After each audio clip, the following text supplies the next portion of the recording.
কিন্তু 6.5 মাস তো পার হয়ে গেছে। 6.5 মাসে আপনারা কি কোনো পজিটিভ পদক্ষেপ দেখতে পেয়েছেন?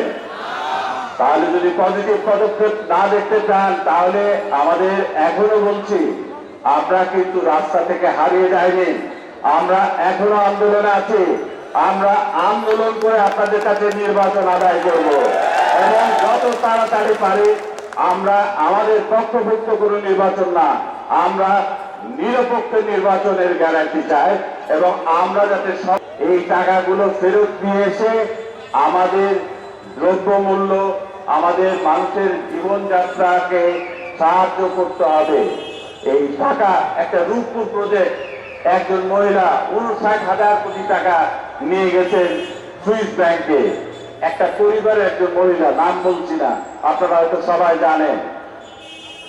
এই টাকাটা যদি ফেরত নিয়ে আসা হয় তাহলে নিশ্চয় আমাদের দ্রব্যমূল্য কিংবা আমাদের যে হাহাকার, নিত্য প্রয়োজনীয় জিনিসের হাহাকার,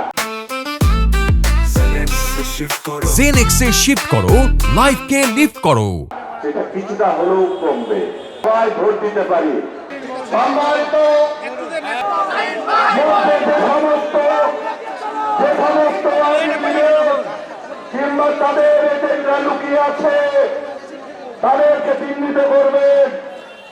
প্রধান একটি কথা বলে দিয়েছে, যারা চর দখল করে, যারা হাত দখল করে, যারা আওয়ামী লীগের নেতা কর্মীদেরকে জিম্মি করে, ভাটা দখল করে, ছাত্র দলের নেতা, রাজু নেতা, রিপন, শ্রমিক নেতা, এদের নেতৃত্বে আন্দোলন হয়েছে। আমাদের যে নেতা কর্মীগুলো নির্যাতিত হয়েছে, আজকে এই বিশাল সমাবেশের সম্মানিত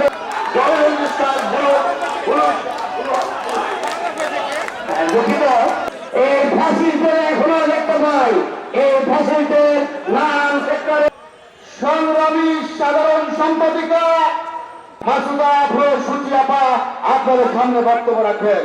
ভাইয়ের নেতৃত্বে, শফিক ভাইয়ের নেতৃত্বে একটি মিছিল এসছে।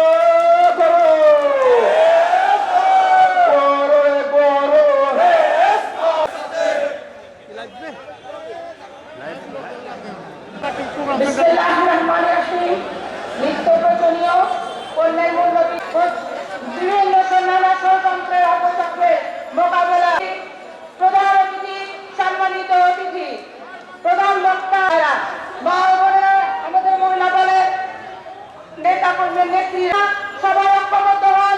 আমরা সবাই ঐক্যবদ্ধ হয়ে একসাথে বাংলাদেশের মানুষ ভালো থাকবো। আমরা বক্তব্য নির্দলীয় নির্বাচনের দাবিতে দ্রব্যমূল্যের ঊর্ধ্বগতি